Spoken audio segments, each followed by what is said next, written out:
महीना आगे, तन मन माँ खुशी समागे। अरे सावन महीना आगे, तन मन माँ खुशी समागे। चल चल कंवरिया चल, भोले बाबा के दरबार। चल चल कंवरिया चल, भोले बाबा के दरबार। हर सावन महीना आगे, तन मन माँ खुशी समागे। हर सावन महीना आगे, तन मन माँ खुशी समागे। चल चल कंवरिया चल, भोले बाबा के दरबार। चल चल कंवरिया चल, भोले बाबा के दरबार।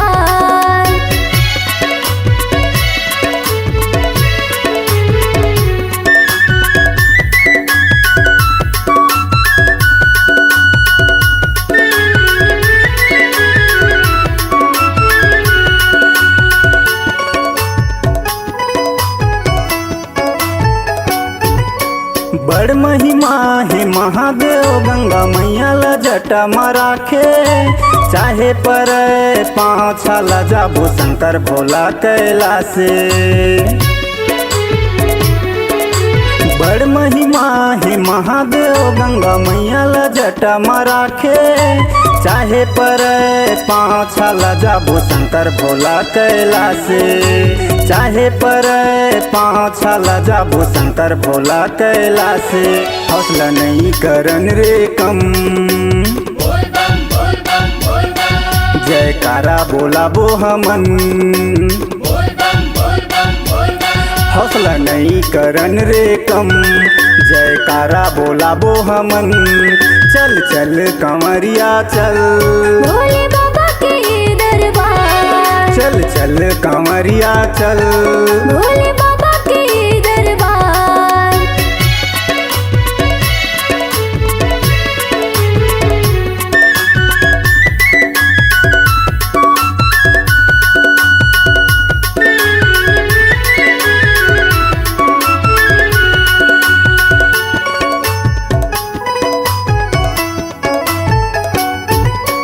चलो न संगी पैदल चल के महासिद्धेश्वर जाबो। धर के पानी कांवर कर शीश भोला ला भेंट चढ़ाबो।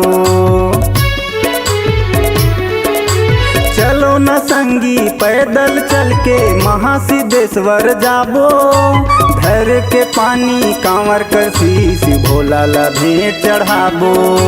धर के पानी कांवर कर शीश भोला ला भेंट चढ़ाबो। मैं तो कहा था गणपत जांगड़े, हृदय में हिम्मत बांध ले। मैं तो कहा था गणपत जांगड़े, हृदय में हिम्मत बांध ले। चल चल कंवरिया चल, भोले बाबा के दरबार। चल चल कंवरिया चल, भोले बाबा के दरबार। हर सावन महीना आगे, तन मन माँ खुशी समागे। हर सावन महीना आगे, तन मन माँ खुशी समागे। चल चल कंवरिया चल, भोले बाबा के दरबार। चल चल कंवरिया चल, भोले बाबा के दरबार। चल चल कंवरिया चल, भोले बाबा के दरबार। चल चल कंवरिया चल, भोले बाबा